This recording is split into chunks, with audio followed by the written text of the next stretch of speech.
Fil-katekezi tagħna llum eżistijaj, jekk xtaqt li nirriflettu fuq suġġett partikolari li nista' ngħid li jolqotna l-kol kemm aħna fil-mixja tagħna biex nsiru qaddisin. Għaliex il-Knisja eżistijaj l-iskop tagħha huwa li tgħinna li nsiru qaddisin u kull tiġdid fil-Knisja biex il-Knisja titqaddes, biex il-Knisja tqaddes. Fat-tripju tal-pjagi eżistijaj qabel ma sar saċerdot kien jisma' ħafna l-Ġesu fil-qalb tiegħu jgħidlu tqaddes ħalli tqaddes. Ġifieri ssir qaddisint ħalli tagħmel qaddis l-oħrajn. Il-missjoni tal-Knisja nistgħu niġbru anke f'din is-sejħa li kellu Padre Pio. Il-Knisja msejħa li ssir qaddisa biex tgħin l-oħrajn jihtlu u jimxu fit-triq tal-qdusija. U eżistijaj qaddisin huma differenti. Fil-mixja tal-qdusija hemm doni differenti. Qaddisin li jgħixu ħajja moħbija, qaddisin li kienu ħafna magħrufa. Qaddisin li kienu jippritkaw, qaddisin li kienu jagħtu l-eżempju bl-istil ta' ħajja. Qaddisin li kienu missjonari, qaddisin li jgħixu l-fideltà fil-ħajja ta' kuljum. Qaddisin kellhom sfumaturi differenti, però hemm ħaġa waħda eżistijaj il-qaddisin kollha kellhom li hija l-umiltà. L-umiltà li hija bil-maqlub ta' dnub kapitali u wieħed mill-seba' rjus ta' dnubiet il-mejta, forsi l-aħħar dnub fina li huwa is-supervja. Is-supervja. U llum nixtieq eżistijaj jekk nirrifletti ftit magħkom dwar is-supervja. It-tellifna milli nkunu qaddisin. Is-supervja eżistijaj illi qiegħda fil-qalb tagħna l-kol. Fil-qalb ta' kull wieħed u waħda minna. Ħadd minna ma jista' jgħid li mhuwiex superv. Kull wieħed u waħda minna eżistijaj. Hemm dan l-element ta' supervja fil-ħajja tagħna. Din is-supervja ħirġa mill-qalb midimba tagħna. Ġesu eżistijaj fil-Vanġelu skont San Mark, kapitlu 7, minn verus 20 sa 23 jgħidilnek. Dak li joħroġ minn ġol bniedem, daku li tabba lill-bniedem. Għaliex hu minn ġewwa mill-qalb tal-bniedem li joħorġu l-ħsibijiet il-ħżiena, żina, serq, qtil, adulterju, reba, ħażen, erq, libertinaġġ, ira, malafama, supervja u bluwa. Dal-ħażen kollu minn ġewwa joħroġ u jtebba lill-bniedem. Mela Ġesu eżisti hawnhekk qed jagħmlilna lista li mhijiex kompluta biex ngħidu hekk, ma jsemmix il-ħażen kollu, qed jagħti eżempji. Il-punt li Ġesu kien qed jitkellem minnu hawnhekk f'dal-Vanġelu illi mhux l-ikel li aħna niklu minn barra jtebbana, jħammiġna kif kien jemnu l-lut, imma x'joħroġ minn qalbna li jtebbana u jħammiġna. U waħda mill-affarijiet li Ġesu isemmi illi toħroġ mill-qalb tagħna hi s-supervja. Is-supervja. Ċertament Ġesu jpoġġiha supervja fuq livell tal-ħsibiet ħżiena, taż-żina, tas-serq, tal-qtil, tal-adulterju, tar-reba, tal-ħażen, tal-qerq, tal-libertinaġġ, tal-ira, tal-malafama, tal-bluwa, fuq l-istess livell ipoġġiha l-mulej is-supervja. Però b'xi mod is-supervja anke l-eruq ta' dan kollu fil-ħajja tagħna. Iktar ma għaddi żmien eżistijaj, fil-ħajja tagħna l-bnedmin fl-umanità ma nafx jekk intom tistgħux tħarsu lejn id-dinja tal-lum ukoll b'dil-lenti. Is-supervja qed toħroġ iktar fil-beraħ. Mhux necessarjament qed tkun iktar għaliex is-supervja tal-bniedem qiegħda f'qalbu. Però qed toħroġ iktar fil-beraħ, fl-apert fuq livelli differenti kif sejrin naraw. U dina m'għandix għalfejn taħsadna l-iktar mi għaddi żmien naraw is-soċjetà tagħna, l-umanità iktar superva. San Pawl fit-tieni ittra tiegħu il Timotju kapitlu 3 minn versu 1 sa 5 isimgħu xjejt. Importanti nifhmu hekk il-kelma talla kif qed twissina u tiftħilna għajnejna. Għaliex jekk ma nkunux nafu l-kelma talla faċilment li aħna nitħawdu. Meta l-kelma talla tkun il-gwida tagħna. Dan għandek tkun taf, jikteb San Pawl il Timotju. li l-aħħar tad-dinja jkun żmien jibes. Il-bnedmin jingħataw għall-imħabba tagħhom infushom u tal-flus. Faħħarin, supervi, dajja, ma jisimgħux mill-ġenituri, bla gratitudni, bla tieba, bla qalb, bla ħniena, la blaba, bla razan, kifra, bla mħabba tajjeb, tradituri, bla ħsieb, minfuħa bihom infushom, iħobbu aktar il-pjaċir mill-Alla, nies li jiġdu l-qawwa tat-tieba, minkejja li minn barra jagħmluha ta' tajbin. Nies bħal dawn aħrabhom. Araw eżistijaj, jekk din tista' tkun deskrizzjoni anka tas-soċjetà tagħna. Ċertament hemm it-tajb ukoll. Però eżistijaj araw jekk dawn l-elementi llum il-ġurnata narawhom xi jitilgħu iktar fil-wiċċ, fl-istili ta' ħajja, fir-raġunamenti tagħna, il-mod kif ngħixu llum. Waħda minn dawn l-affarijiet li San Pawl isemmi hija li iktar ma jgħaddi żmien u jgħidha fl-espressjoni lejn l-aħħar tad-dinja ħajkunu iktar supervi. Is-supervja se toħroġ iktar fil-beraħ fil-pubbliku. Issa eżisti rridu nifhmu tliet affarijiet partikolari illi l-kelma talla turina dwar is-supervja fil-bniedem. L-ewwel ħaġa eżistijaj irridu nifhmu li s-supervja minnu superf huwa bniedem imqarraq bih innifsu. San Pawl fitra Galatin kapitlu 6 vers 3 jgħidilnek jekk xi ħadd jaħseb li hu xi ħaġa meta mhu xejn ikun qarraq bih innifsu.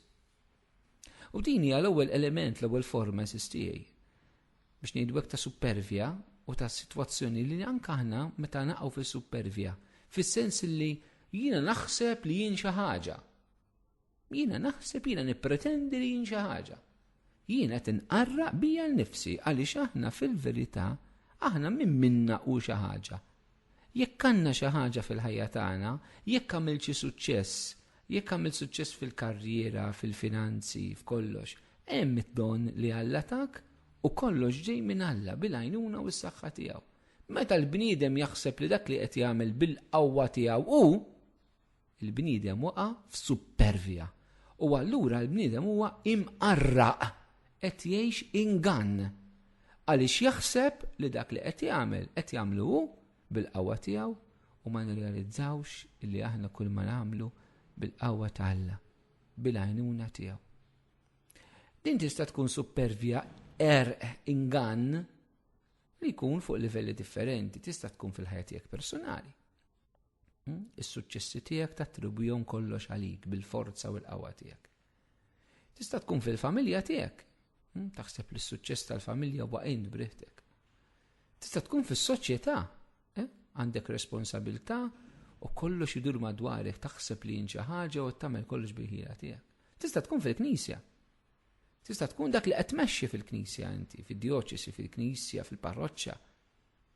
U taħseb li bil-ħila tiegħek, taħseb li l-Knisja hi proġett li toħloq int, li tagħmel int. Supervja, ingann, tqarraq bik innifsek, taħseb li xi ħaġa, meta fil-verità minn xejn Ġesu għalilna aħna għaddejja battalla ma niswa xejn, għamilna biżżejjed li kienna nagħmlu.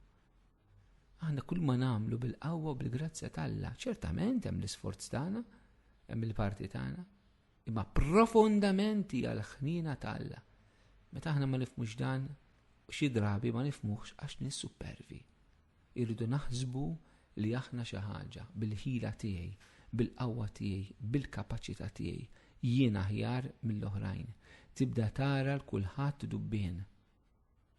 Int qed tgħix imqarraq, qed tgħix f'ingann.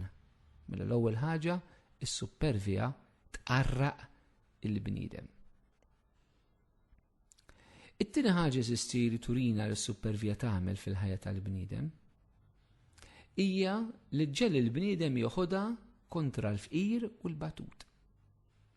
Salm 10 vers 2 jgħidilna fi gburitu, mela fis-supervja tiegħu, il-ħażin li l-fqir jaħqar.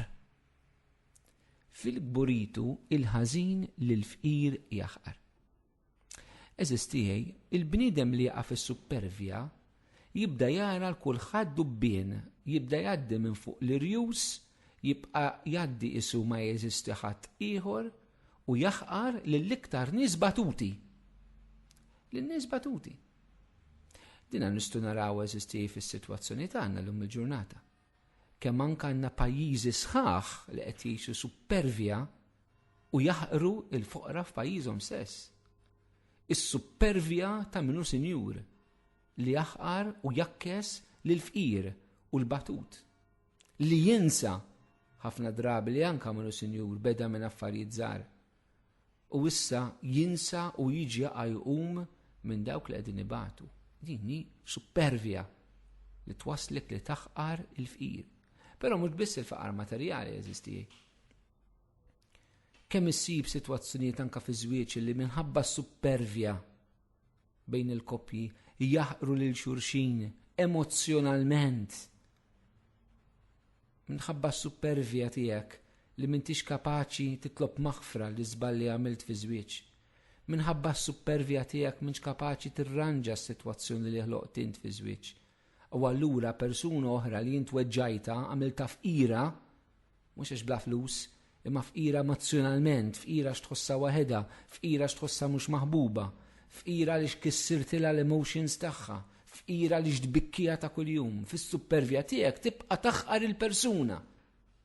Ara l-bniedem superv li joħodha kontra l-fqir u kontra l-batut. Xi kruha ta' bniedem u superv. Bniedem li jtqarraq bih innifsu u bniedem li joħodha kontra il-fqir u l-batut. It-tielet ħaġa li tagħmel is-supervja mill-ewwel waħda ngan miegħek. It-tieni ħaġa toħodha kontra l-fqir u t-tielet ħaġa toħodha kontra Alla. Il-bniedem superv joħodha kontra Alla. Salm 10 vers 4 jgħidlek. Fi gburitu il-bniedem, superv jiġifieri, ikasbar lil-mulej, 1. 2. U f'xejn ma jfittxu. U 3. U Alla ma jidħolx fi ħsibijietu. Salm 10 vers 4.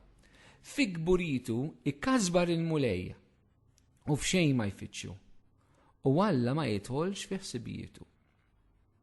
Din is-supervja li ġġelna noħduha kontra Alla turi li l-anfisa f'dawn it-tliet affarijiet. 1. It-każbir tal-mulej. 2. Li ma nfittxux il-mulej. U 3. Li l-mulej ma jidħolx fi ħsibijietna. Kemm narawhom daw eżisti anke fil-ħajja tagħna ta' kuljum u mhux biss fil-ħajja tagħna ta' kuljum, narawhom fuq pajjiżi sħaħ, fuq mexxejja tal-ġnus, fuq nies li għaddu liġijiet. Ikasbru lil-mulej. Il-bniedem superv ikasbar l-Alla.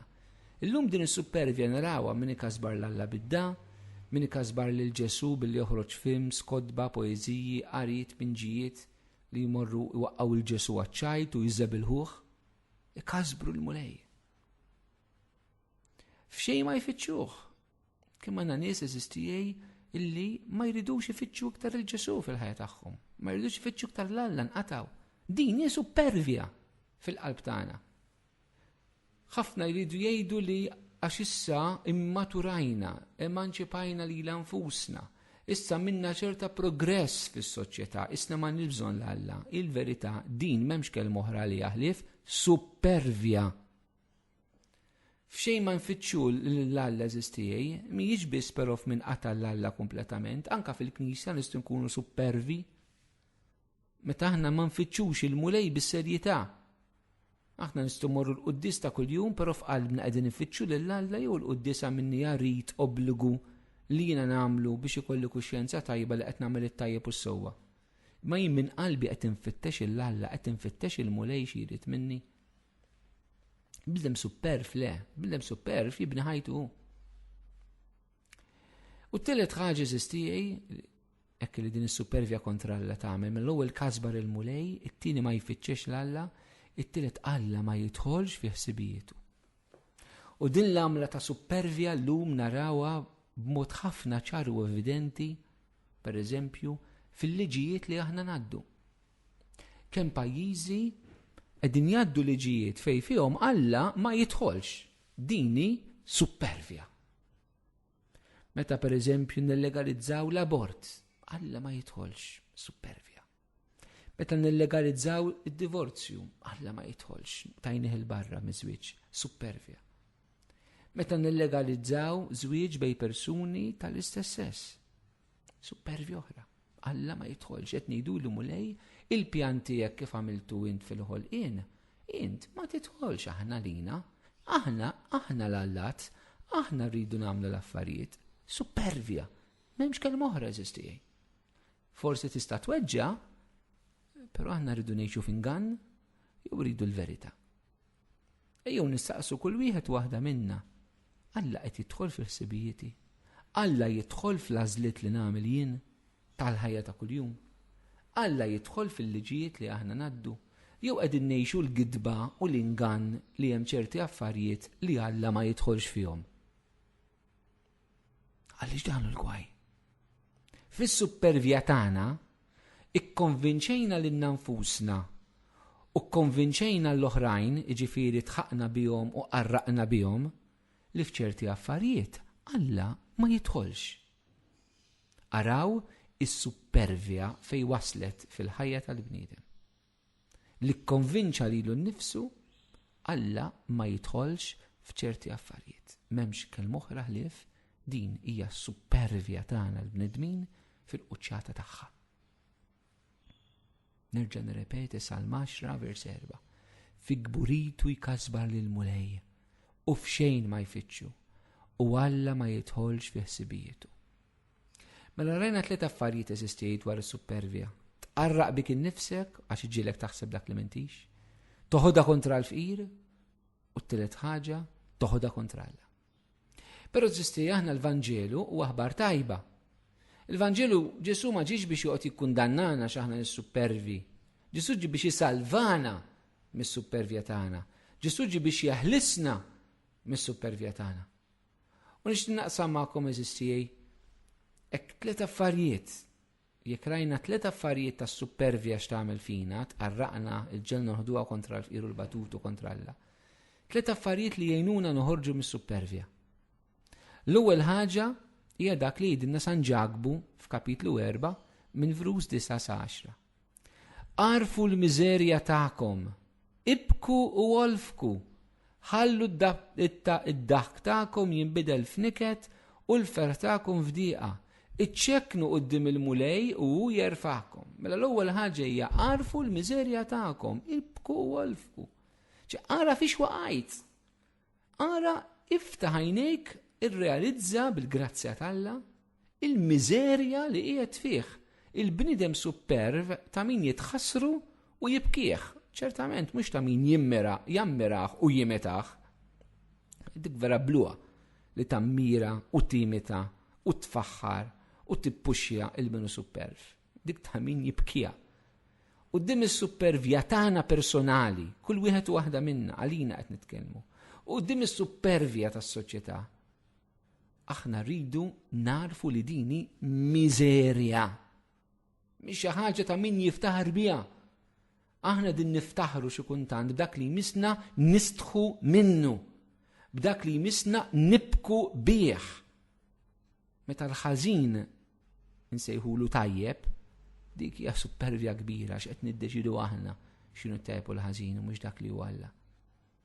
Kelma Alla tgħidilna għarfu l-miżerja tagħkom, ibku, olfqu. Ħallu d-daħk tagħkom jinbidel f'niket u l-ferħ tagħkom f'dieqa. Iċċekknu quddiem Alla u hu jerfa'kom. Ejjew nindmu dak li tfisser dan kollu. Ejja nindem bil-għajnuna tal-Ispirtu Santu u naraf. Itolbu l-mulej l-ewwel ħaġa, mulej, urini s-supervja tiegħi, iftaħ li għajnejja tħallinix fil-għama. It-tieni ħaġa tiegħi hija li aħna nitolbu l-ħniena ta' Alla quddiem mela l-ewwel narfu l-miżerja tas-supervja. It-tieni ħaġa mhux li niddispraw quddiem is-supervja tagħna u naqta' qalbna, le, nitolbu l-ħniena ta' Alla. Ifakkalkom f'parabola li Ġesu jagħtina sabiħa immens Luqa kapitlu 18, minn vers 9 sa 14. Mitejtek.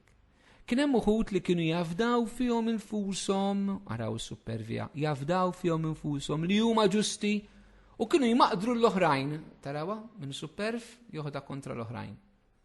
Ġesu qallilhom din il-parabola, żewġ irġiel, wieħed Fariżew u l-ieħor Pubblikan, taraw fit-tempju biex jitolbu. Il-Fariżew wieqaf tarab hekk f'qalbu, araw is-supervja kif jirġa'. U Alla niżikħar li jimminix bħal bqija tan-nies ħalliela, inġusti żinja u kol bħal dan il-Pubblikan, jiena nsum dartej fil-ġimgħa u nħallas l-għexur ta' kull man daħħal. Araw, it-talb tal-bniedem superf. Issa raw ġejja talba tal-bniedem umli. Iżda l-Pubblikan bil-wifqa fil-bot anqas birid jerfa' jnejh lejn is-sema. Ma beda jħabbat fuq sidru jgħid u Alla ħenna lija x'jiena midneb. Hawn tarawha. U Alla ħenna lija x'jiena midneb. Meta narfu l-miżerja tagħna, it-talba tagħna ssir mulej ħenna lija li x'jiena midneb, mhux naqta' qalbi, mhux niġġudika lili nnifsi, mhux narmi lili nnifsi, le.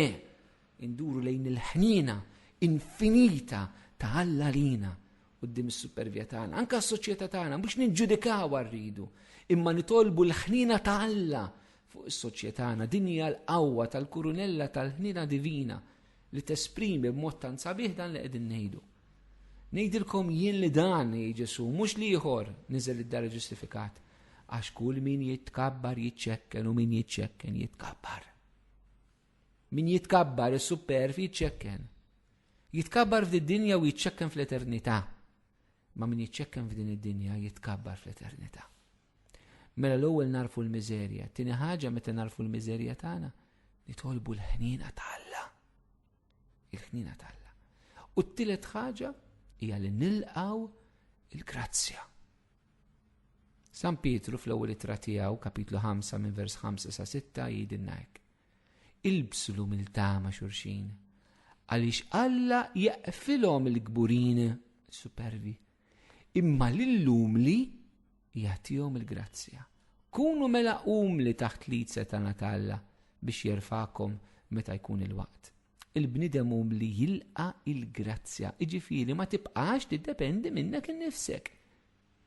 Is-superf jibni kollox fuqu, kollox hu fiċ-ċentru. L-umli jaf li huwa bniedem li għandu bżonn l-għajnuna. Il-grazzja ta' Alla. Mela rridu nilqgħu l-għajnuna ta' Alla, mhux biss nitolbuh iħenna lina, imma nilqgħu il-grazzja tiegħu li l-Ispirtu Santu li jiġi jaħdem fina. Li nibqgħux nemmnu li aħna m'għandniex bżonn l-Alla. Li ma nibqgħux nemmnu li aħna waħedna kapaċi u nistgħu nagħmlu kollox. Le. U l-grazzja ta' dan Ġesu għalilna mingħajr ma tistgħu tagħmlu xejn. Hekk insiru nies umli. Mela eżistija rajna hekk is-supervja li jaf qalb il-bniedem u iktar meddi żmien iktar toħroġ fil-pubbliku. Rajna li s-supervja tliet affarijiet dwarha tqarraq bina, bniedem superfu bniedem ingannat, is-supervja l-ġil noħduha kontra l-fqir, is-supervja l-ġil noħduhom kontra Alla. Biex noħorġu mis-supervja rridu narfu l-miżerja tagħna bid-dawl tal-Ispirtu Santu. Rridu nitolbu l-ħnina ta' Alla u nilqu l-grazzja li jagħtina. U bekk eżisti jinsiru nixbħu lil Ġesu, Ġesu għalilna biex nimitawh f'ħaġa waħda, ma qalniex biex nimitawh fil-mirakli, fl-eżorċiżmi, fil-predikazzjoni, għalna biex nimitawh għaliex jien ta' qalb ħelwa u umli. Jalla eżistijej, il-qalb ta' Ġesu tkun dik li tigwidana fil-verità li nkunu nies umli, nies li narfu li għandna bżonn l-Alla, nies li ma nkissrux il-xulxin, nies li nkunu fil-verità u mhux fl-ingann fil-ħajja tagħna. Fejn hemm l-umiltà, hemm il-ferħ, fejn hemm is-supervja, hemm id-dwejjaq. Il-bniedem superf biegħed in-nies minnu, il-bniedem umli jiġbidhom lejh. Għax fejn hemm l-umiltà, insibu l-Alla, insibu l-imħabba vera, insibu dak li aħna fil-verità nixtiequ li konna. Jalla l-kol kemm aħna eżistijej, inkomplu nikkonvertu mis-supervja tagħna u nimxu fi triq l-umiltà ħankunu l-qaddisin li Ġesu jixtieqna nkunu, mhux bil-qawwa tagħna, imma bil-qawwa tat-talb u l-grazzi tal-Ispirtu Santu ġewwa fina.